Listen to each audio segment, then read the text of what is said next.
Kamusta pong muli mga kababayan? Ang inyong lingkod, si Kamanong ay nagbabalik na naman po muli para po magkomento po sa inyo dito po sa Tambayan mga kababayan. Samahan niyo po inyong lingkod, magkomentuhan po tayo, magumpisa na po tayo mga kababayan. Komentuhan po natin mga tambay. Ito pong pahayag ni Senator Lacson mga tambay. Ang issue po ng ating bansa ay isang damukal na korupsyon na mahigit 3 taon. Lalo-lalo po ang flood control sa mga probinsya katulad po ng Leyte, ang Tacloban. Hindi po ba? Pero iimbestigahan naman daw po mga kababayan. Ano po ang iimbestigahan? Iimbestigahan daw po ang dating speaker sa pagbili o bumili umano ng bahay at lupa sa Makati. Gamit daw po mga diskaya. Mga kababayan, uunahing imbestigahan kisa po sa trilyon-trilyon at daan-daang bilyon na pera ng taong bayan na walang pinatunguhan at puro sila yata ang nakinabang. Mali-maletang pera. Pero mag-iimbestiga po dahil bumili ng lupa sa Makati. Gamit po ang diskaya, mga kababayan. Pakinggan po natin. Baka naman po maiugnay, maikabit po yung flood control issue na lalong-lalo po ang 19th Congress na isang damukal po ang nawala at hindi maipaliwanag na pera na hinawakan ng DPWH. Hindi po ba mga kabayan? Pakinggan po natin si Senator Lacson. We would like to clarify persistent reports that former Speaker Martin Romualdez had purchased a house and lot in a plush subdivision in Makati City using the Discayas as front in the said sale. If verified to be true, this could possibly establish a direct connection between the former Speaker and the Discayas. In this regard, we may invite the former owner of the property to shed light. Kay House Speaker Martin Romualdez, sino po yung may-ari ng biniling property na naging front ho ay ang Diskaya? I'm trying to arrange a meeting with her, and kapag may liwanag na, kasi narinig ko rin na parang willing siya mag-testify. Yung may-ari, sir? Yung may-ari, yung dating may-ari.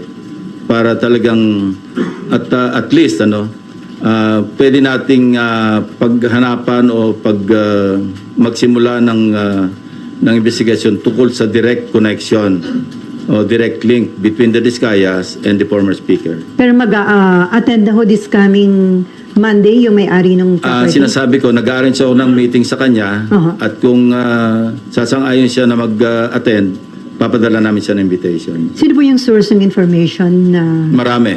Marami nagsasabi niyan. So ito na po yung pwedeng maging direct link at baka yung simula, para may pagsimulan yung kung sino man yung gusto mag-imbestiga.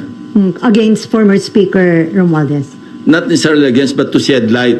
Bakit ganun ang connection? Para pagkatiwalaan mo yung isang contractor na nasa sangkot sa, sinabi ko na ito, 207.5 billion pesos na kontrata mula 2016 hanggang 2025. Napakalaki.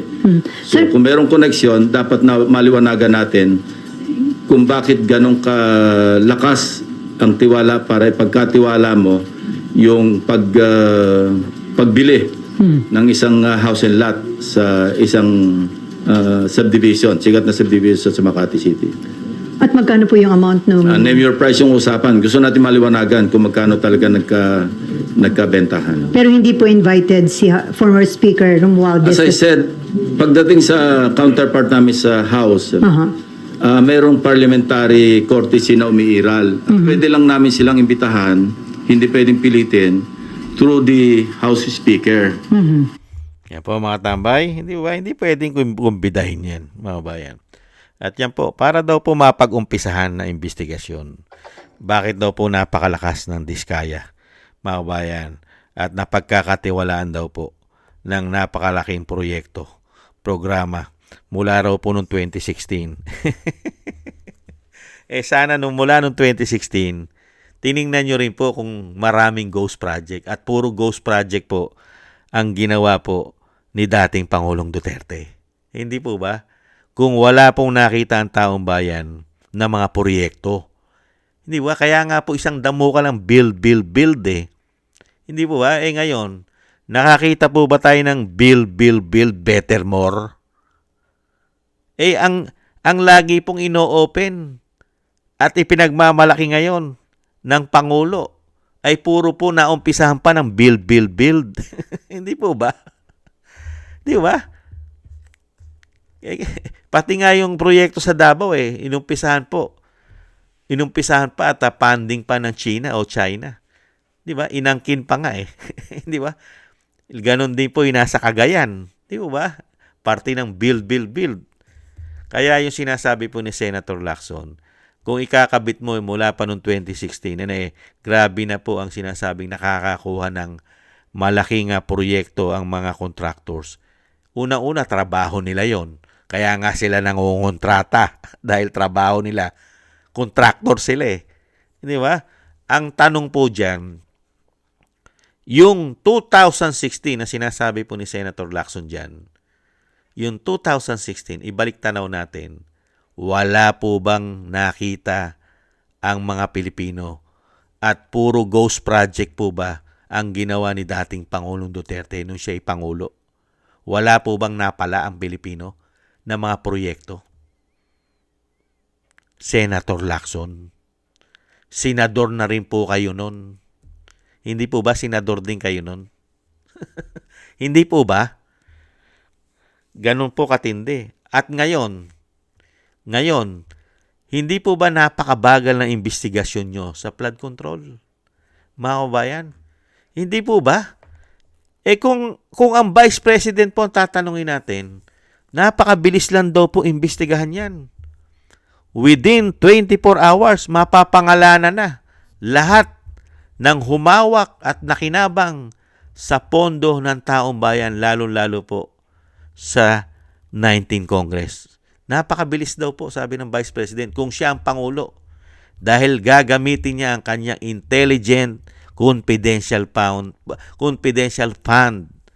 sa mga magnanakaw na politiko na nagpasasa po ng napakaraming pera na hinawakan po, lalo-lalo po dyan sa DPWH. Hindi po ba, Senator Lacson? Bakit po sa inyo napakatagal at napakarami pang koneksyon ang dapat pong gawin? At kailangan po may pagsimulan pa ng investigasyon katulad po ng pagbili ng lupa dyan po sa high-end na subdivision sa Makati. Hindi po ba? Samantalang detalyado at may mga record. Naka-record po ang pera ng taong bayan, lalo-lalo ang mga programa nito sa DPWH. Hindi po ba? Nahandyan po yung Cabral leak. Nahandyan po yung Cabral files. Bakit hindi nyo po busisiin? Hindi po ba? Nahandyan po lahat ang mga politiko. Bakit? Wala po kasi dyan ang pangalan ng mga Duterte. Kaya hirap na hirap kayo na ipagpatuloy ang issue ng flood control. Di po ba, Senator Lacson, unbelievable. Napakatagal nyo mag-imbestiga. Bakit? Kailangan bang proteksyonan? Pero pagka i-impeach ng Vice President, gigil na gigil kayo na maumpisahan agad. Samantalang ito, trilyon-trilyon ang pinopondo ng bansa. Katulad po nito mga kabayan, ibalik tanaw natin ulit. Ang ipinopondo po ng bansa natin ay ubod ng laki. Mas malaki pa nung panahon na tayo po ay may pandemya. Di po ba? Ngayon po, walang pandemya at sinasabing maraming programa dahil build, better more. Walang nakita ang mga Pilipino sa better more. Corruption. Napakalaking numero. Senator Lacson, hindi mo malaman kung paano umpisa imbestigahan? Samantalang siya ang speaker ng 19 Congress, ang speaker na tinatawag na tambaluslos. Unbelievable! Hindi po ba? Ngayon ka pala mag-uumpisa, maghahanap ng lead. Yan po ang hinawakan at ginawa po nung speaker po si Tambi. Mga kabayan, 6 trillion mahigit. 6.326 trillion. Sana punta halos yan, Senator Lacson, sa panahon ng 19 Congress. At lumobo pa ngayon na senador ka na. Nung maging senador ka na, mas lalong lumaki ang budget ng Pilipinas. Senator Lacson, naging 6.793 trillion ang national budget. Lalong lumaki. Samantalang napakaraming issue ng korupsyon ang 2025 national budget. Pero, mas lumaki pa ang budget ngayon. Bakit? Mas dodoble ba ang korupsyon ng 2026? Nagtatanong lang si Kamanong. Senator Lacson, tumanda na po kayo riyan. Isa po kayong magaling na investigador. Ayon po yan sa inyo. Dahil kayo po'y naging pulis. Marunong kayong mag-imbestiga. Bakit pagdating po sa binagongang Pilipinas, ang investigasyon nyo po, nakalipas na po ang isang taon, ay kailangan pong maghanap po ng pag-uumpisahan. Mag-uumpisa pa rin tayo sa investigasyon. Samantalang nahandyan na yung magpapatotoo kung sino-sino po ang nakinabang at humawak ng napakalalaking insertion at pondo na galing sa DPWH. Sa mga distrito na humawak at nakinabang at humingi ng proyekto sa DPWH. Hindi po ba, Senator Lacson? Hindi ba pwedeng imbestigahan ng Senado ang Tacloban, ang Leyte, ang Ilocos Norte na napakarami rin issue ayon mismo sa dating gobernador na si Chavit Singson? Di po ba? At ganun din ang Bicol at halos buong bansa na may kaalyado ang binagawang Pilipinas ng mga politiko.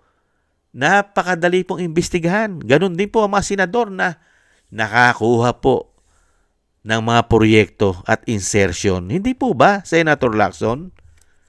Kaya po nawawala ang bilib sa inyo ng taong bayan. Dahil po napakabagal at usad pagong ang investigasyon na ginagawa at gusto nyo'y kalimutan na lang yata. Hindi po ba? Lumipas na po ang taon, walang nakulong maliban sa Diskaya at mga sinasabing mga engineer sa DPWH. Yan lang ang nakita ng taong bayan.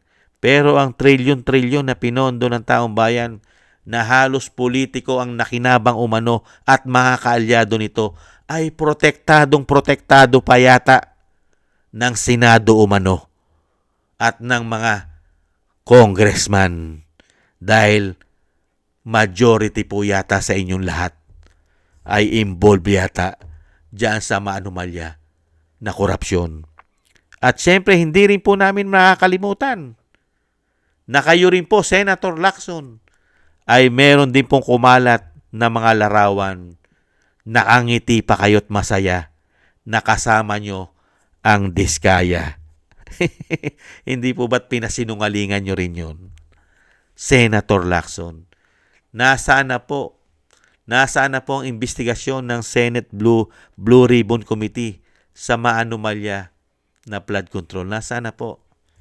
Senator Lacson, umpisa na naman tayo. Baka po yan, abutin po yan na siyam-siyam at makalimutan na po ninyo ang issue na yan at maitwist na po sa iba. Hindi kaya? Ganyan po mga kabayan. Yan po. Ang investigasyon po ni Senator Lacson ay mag-uumpisa na po sa pagbili ng lupa ni Tambi. Gamit daw po ang mga Diskaya. At aalamin pa diyan po sa may-ari ng lupa na pinagbilan, mga kababayan. At syempre, napakarami raw po nakuha ng mga proyekto ng mga contractors katulad ng Diskaya mula pa noong 2026. Mula pa ng 2016 hanggang 2025. Kaya nga po ang tanong natin, marami bang ghost project ng 2016?